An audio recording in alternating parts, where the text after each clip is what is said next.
Hi friends, Patel learning hub में आपका स्वागत है। साइंस के पेडागॉजी के क्वेश्चन हम देख रहे हैं। इससे पहले की वीडियो में हमने क्वेश्चन नंबर 10 तक देखे थे। आज हम क्वेश्चन नंबर 11 से 20 तक देखने वाले हैं। तो चलिए शुरू करते हैं। हमारा क्वेश्चन नंबर 11, विज्ञान में परिकल्पना यानी हाइपोथेसिस क्या है? परिकल्पना यानी हाइपोथेसिस क्या है? अब इसको हम समझेंगे। परिकल्पना किसे कहेंगे?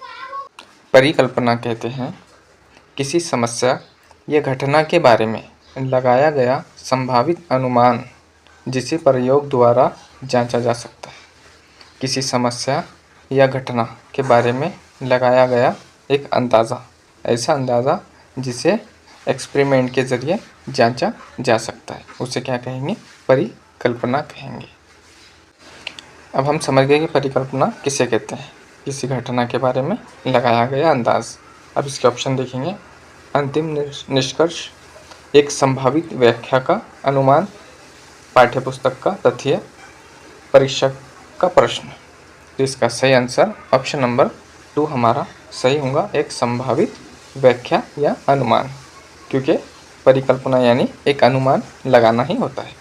अगला क्वेश्चन देखेंगे। विज्ञान कक्षा यानी साइंस की क्लास में समूह कार्य यानी ग्रुप वर्क का सबसे बड़ा लाभ क्या होता है? साइंस की इसमें ज़्यादातर वर्क ग्रुप वर्क में किया जाता है, जैसे एक्सपेरिमेंट हो गया, कोई प्रैक्टिकल हो गए। तो इसे हम समझेंगे कि विज्ञान कक्षा में समूह कार्य का सबसे बड़ा लाभ क्या है। इसके ऑप्शन पढ़ेंगे। बच्चों को कम पढ़ना पड़ता है, सहयोग और संचार कौशल का विकास होता है, शिक्षक को पढ़ाना नहीं पड़ता, केवल 23 बच्चे ही सीखते हैं। तो इसका सही ऑप्शन नंबर बी, सहयोग और संचार कौशल का विकास होता है। एक दूसरे से जो बच्चे डिस्कस करते हैं उससे उनका संचार कौशल और एक दूसरे की सहायता सहयोग करने की आदत पड़ती है, उससे बच्चा सीखता है। इसलिए ग्रुप वर्क बहुत ज़्यादा इम्पोर्टेंट होता है साइंस की क्लास में। देखिए कितना आसान सवाल है। विज्ञान में मूल्यांकन का उद्देश्य क्या होता है? मूल्यांकन यानी जांच का उद्देश्य क्या होता है विज्ञान में? ऑप्शन है अंक देना होना चाहिए, बच्चों की गलतियां निकालना चाहिए, ये तो दोनों भी नेगेटिव। सीखने की प्रगति और कठिनाइयों को समझना चाहिए, सीखने की प्रगति और कठिनाइयों को समझना चाहिए, बच्चों की तुलना करना चाहिए। इसका सही ऑप्शन नंबर सी है कि हमको एक टीचर होने की हैसियत से हम क्या करेंगे, जो भी हम जांच करेंगे तो बच्चे की सीखने की प्रगति और जो उसका सीखने का रोड मैप है और जो उसको कठिनाइयाँ आ रही है, जो उसको दुश्वारियाँ पेश आ रही है, उसको समझना है और उसको दूर करना है। निम्न में से कौन सा उच्च स्तरीय चिंतन को बढ़ावा देता है? अब नीचे के ऑप्शन में से कौन सा ऐसा ऑप्शन है जो आला मियारी सोच को बढ़ावा देता है? बच्चे इसके ज़रिए से किस तरह सीखेंगे, कैसे सोचेंगे? ऑप्शन पढ़ेंगे हम। परिभाषा याद करना हमारा नेगेटिव सेंस का ऑप्शन होता है, ये पॉजिटिव सेंस का क्वेश्चन है, इसलिए याद करना, रटवाना, ये चीज़ें ऑप्शन में आई तो वो ऑप्शन गलत होता है, इसे हम काट देंगे। तथ्य दोहराना, ये भी नेगेटिव सेंस का ऑप्शन है। यदि ऐसा हो तो क्या होगा जैसे प्रश्न, ये पॉजिटिव सोच का ऑप्शन है। शब्दों की वर्तनी याद करना ये भी नेगेटिव सेंस का ऑप्शन है। अगर चाहे ऐसा कोई क्वेश्चन हमें पेपर में आता भी है और हमारी स्टडी ज़्यादा नहीं भी हुई है तो हम नेगेटिव टैग वर्ड्स देख के ऑप्शंस के साथ खेल सकते हैं और ऑप्शन को कम करते जा सकते हैं। जैसे यहाँ पे हमने नेगेटिव में याद करना देख लिए, दोहराना देख लिए, यहाँ पे याद करना देख लिए, तो हम तीनों भी ऑप्शन को कट कर देंगे। चौथा हमारा जो ऑप्शन रहेगा वो सही रहेगा इनके अलावा। यदि ऐसा हो तो क्या होगा? साइंस एक क्या है, सोचने वाला सब्जेक्ट है। इसमें जो चीज़ कही जाती है वो वैसे ही नहीं मानी जाती, बल्कि उसको भाई ये ऐसा क्यों है, बिकॉज इसके ज़रिए बताया जाता है, एक्सपेरिमेंट करवाया जाता है, प्रैक्टिकल करवाए जाते हैं, क्योंकि साइंस एक अस्थायी भाषा है। ये हर चीज़ का इसके लिए एक उदाहरण देना होता है, तब जाके वो चीज़ें मानी जाती है। इसलिए यदि ऐसा हो तो क्या होगा, ये सोच बहुत ज़्यादा इम्पोर्टेंट रखती है और आगे की आला स्तरीय सोच को बढ़ावा देती है। इसलिए हमारा सही ऑप्शन ऑप्शन नंबर सी होगा। अगला क्वेश्चन देखेंगे हम। विज्ञान शिक्षण में प्रश्न पूछने का सबसे अच्छा उद्देश्य क्या है? साइंस को सीखने के लिए सवाल पूछने का सबसे अच्छा मकसद क्या है? बच्चों को डराना भी नेगेटिव सेंस का ऑप्शन है। उनकी सोच और जिज्ञासा को विकसित करना, कक्षा में शांति रखना, केवल अंक देना, केवल वाला भी नेगेटिव सेंस वाला ऑप्शन है। अब हम देखेंगे ये दोनों में से कौन सा ऑप्शन सही है। अब सवाल देखेंगे कि सवाल क्या है। विज्ञान शिक्षण में प्रश्न पूछने का सबसे अच्छा उद्देश्य क्या है? सबसे अच्छा उद्देश्य क्या है? उनकी सोच और जिज्ञासा को विकसित करना। बच्चा क्या सोच रहा है, उसकी किस चीज़ में दिलचस्पी है, उसके हिसाब से हम सवाल करेंगे और बच्चा जवाब देगा। इसलिए बच्चे की दिलचस्पी भी बढ़ेगी और बच्चे एक्टिव भी रहेंगे क्लास में। अगला क्वेश्चन देखेंगे हम। यदि किसी विद्यार्थी को विज्ञान की अवधारणा समझने में कठिनाई हो रही है तो शिक्षक को क्या करना चाहिए? अब ये तो ज़रूरी बात है कि जब शिक्षक है और विद्यार्थी है तो कुछ विद्यार्थियों को सारी चीज़ें समझ में आ जाएंगी, कुछ को बहुत कम चीज़ें समझ में आएंगी, कुछ विद्यार्थी को एवरेज चीज़ें समझ में आएंगी।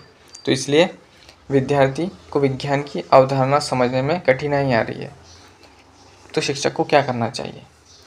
ऑप्शन पढ़ेंगे हम। उसे कमज़ोर विद्यार्थी मान लेना चाहिए, ये भी नेगेटिव सेंस का ऑप्शन है, इसे हम कट कर दे रहे हैं। उसे अतिरिक्त अवसर और वैकल्पिक गतिविधियाँ देनी चाहिए, हाँ ये तो पॉजिटिव है। उसे कक्षा से बाहर भेज देना चाहिए, ये भी नेगेटिव सेंस का। उसे दंड देना चाहिए, ये भी नेगेटिव सेंस का ऑप्शन है। अब टीचर की हैसियत से आपको उसे अतिरिक्त अवसर और वैकल्पिक गतिविधियाँ देनी चाहिए। उसे बहुत सारे मौके और तरह तरह के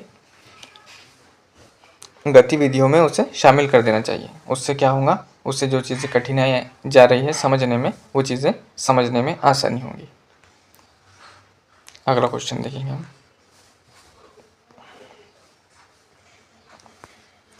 विज्ञान शिक्षण में आईसीटी का प्रभावी प्रयोग कौन सा है? अब हम यहाँ देखेंगे कि आईसीटी, विज्ञान में आईसीटी का उपयोग या आईसीटी किसे कहते हैं। आईसीटी का लॉन्ग फॉर्म है information and communication technology. ICT का लॉन्ग फॉर्म भी पूछ सकता है।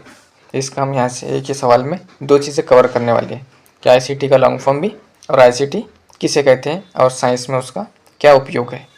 आईसीटी यानी information and communication technology. ICT यानी computer, smart board, video, simulation, internet आदि की मदद से विज्ञान को अधिक प्रभावी ढंग से पढ़ाना।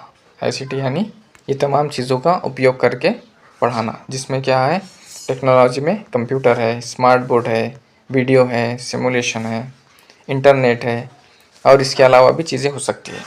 इनकी मदद से विज्ञान को अधिक प्रभावी ढंग से पढ़ाना। अब हम देखेंगे आईसीटी पर क्या क्वेश्चन है। आईसीटी पर हमारा क्वेश्चन है, विज्ञान शिक्षण में साइंस की क्लास में आईसीटी का प्रभावी उपयोग कौन सा है? केवल वीडियो दिखाकर पाठ समाप्त करना, केवल आ गया तो ये ऑप्शन नहीं रहेगा।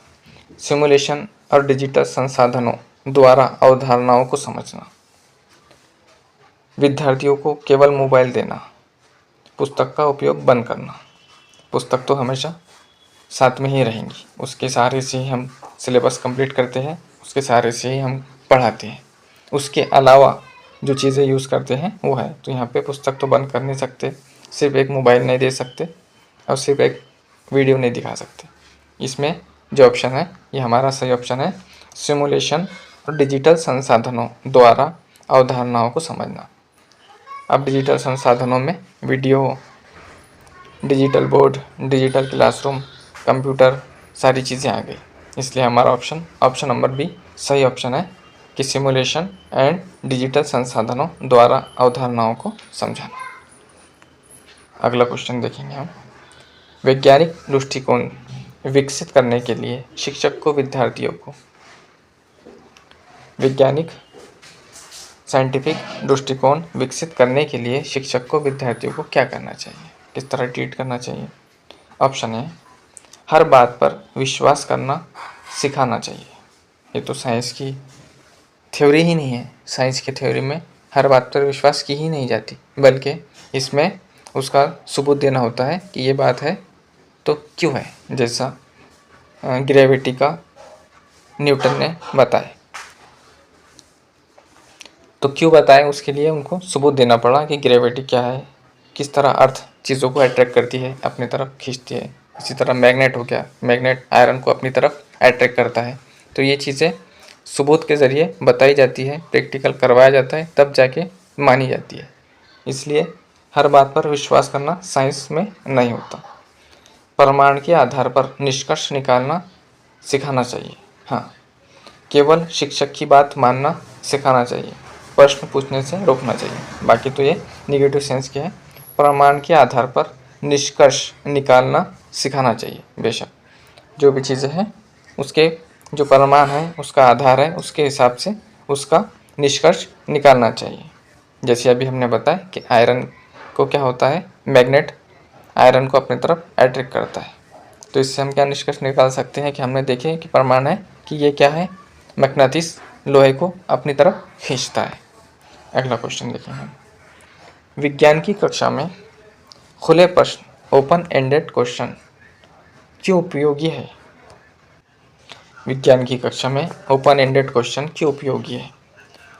इसलिए उपयोगी है कि उनका कोई उत्तर नहीं होता, बिल्कुल नहीं। वे विद्यार्थियों को विभिन्न तरीके से सोचने का अवसर देते हैं। हाँ, केवल वाला तो आएगा नहीं, भ्रमित वाला भी नहीं आएगा। विज्ञान की कक्षा में वे विद्यार्थियों को विभिन्न तरीके से सोचने का अवसर देते हैं। जिस तरह ऐसे खुले प्रश्न रहेंगे तो बच्चे क्या करेंगे, प्रश्न के हिसाब से अलग अलग एंगल से सोचेंगे और उनका आंसर देंगे। इसलिए ओपन एंडेड क्वेश्चन साइंस में बहुत ज़्यादा उपयोगी होते हैं। अगला क्वेश्चन देखेंगे हम।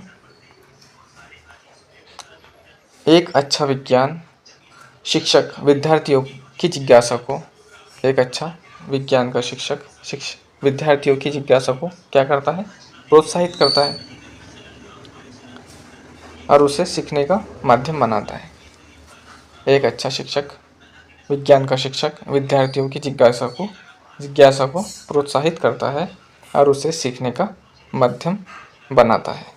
जिस तरह तालिब इल्म की जिस चीज़ में उसकी दिलचस्पी हो, जिसमें उसका मन लगता हो, जिस एक्सपेरिमेंट को पसंद करता हो, उसके जिज्ञासा के मुताबिक उसको प्रोत्साहित करता है, उसको जिज्ञासा को और बढ़ावा देता है, उसकी तारीफ़ करता है और उसके ज़रिए से उस स्टूडेंट को पढ़ाता है।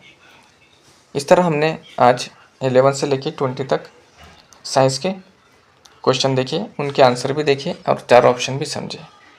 अगरचे आपको वीडियो से हेल्प मिली हो तो वीडियो को लाइक कीजिए, चैनल को सब्सक्राइब कीजिए और इस वीडियो को अदर्स CTET TET स्टूडेंट के ग्रुप में भेजिए ताकि उनका भी फ़ायदा हो जाए और हर किसी का सीटेट पेपर पास हो जाए।